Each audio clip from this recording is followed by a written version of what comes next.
Hi there, my lovelies. If you're like me and you're not really a big fan of buttercream frosting, or maybe you are and you just want to try something new, chocolate ganache is a great way to decorate your cakes.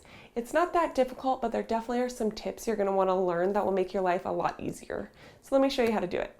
To make the ganache, add some heavy cream to a saucepan and bring it up to medium-high heat.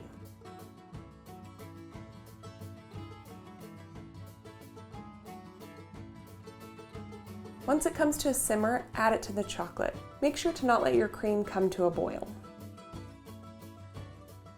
Go ahead and let your mixture sit for a minute, and then with your spatula mix them together until the chocolate is completely smooth. Then we're going to set that aside for a few hours to thicken up. I have here my baked and cooled chocolate cakes. If you want my chocolate cake recipe, look in the description box below. I'm taking them out of the pan and wrapping them in plastic wrap and freezing them overnight. This helps lock in the flavor and makes them really easy to cut.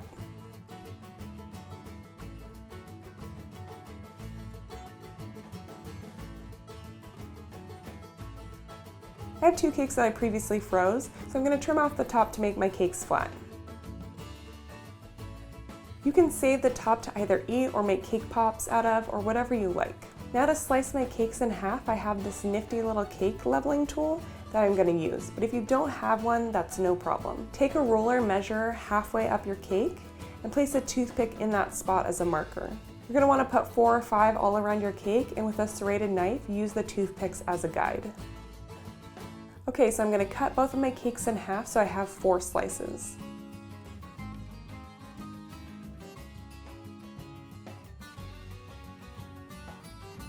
Place one of the bottom pieces of the cake on a cake board on top of a spinning decorating cake stand. Then I'm going to brush my cake with simple syrup to make sure that the cakes stay moist. Next, lay your desired frosting onto each layer of cake. I'm going to use peanut butter cream cheese frosting. Make sure to check out that video, which I'll link down below, if you want to use that frosting also.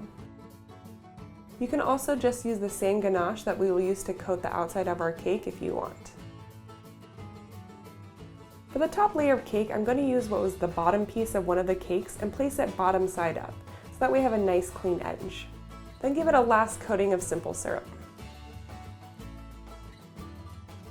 Now I'm going to place some wax paper on top of the cake, and using a leveler, I'm going to push down on the sides of the cake to make sure each side is even.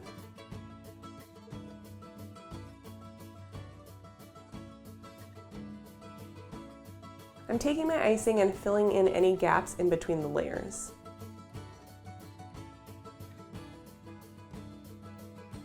Then with a bench scraper, I'm going to run it around my cake to smooth out any frosting. I'm just going to place that on a plate and put it in the refrigerator for 30 minutes so the frosting can firm up.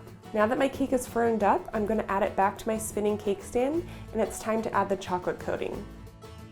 You want your chocolate to be thick enough that it falls off your spatula in one clump and doesn't drip off your spatula.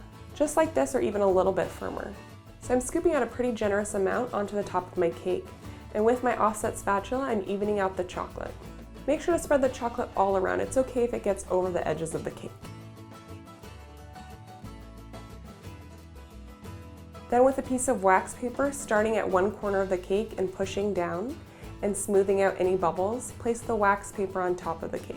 You don't want to just plop the wax paper on top because it will create lots of air bubbles in your chocolate. Then slide the cake off the stand and gently turn the cake over. Give it another look with the leveler to make sure it's still even, and push down on any sides if you need to. Then taking big scoops of the chocolate, cover the entire cake all the way up to the cake board.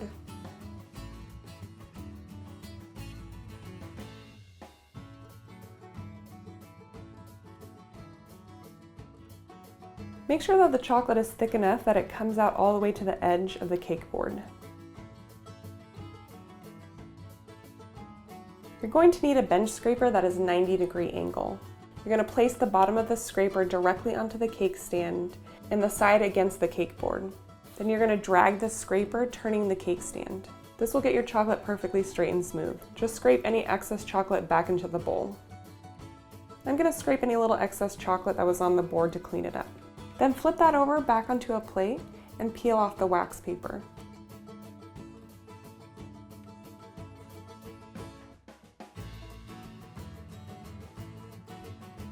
If there are any little holes, gently fill them in with chocolate and smooth any edges out with your offset spatula.